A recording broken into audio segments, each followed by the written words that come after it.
করে খাওয়া দাওয়া শুরু করে দিলা? না না, রান্না বান্না করছি তো। ওয়েট ওয়েট, ব্যাকে যাই।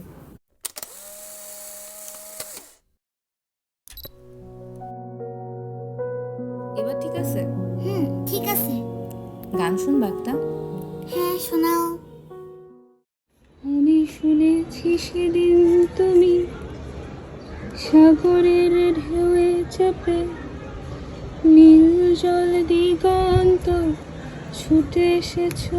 আমি শুনেছি সেদিন তুমি নোনা বালিকে ধরে বহুদূর বহুদূর হেঁটে এসেছো।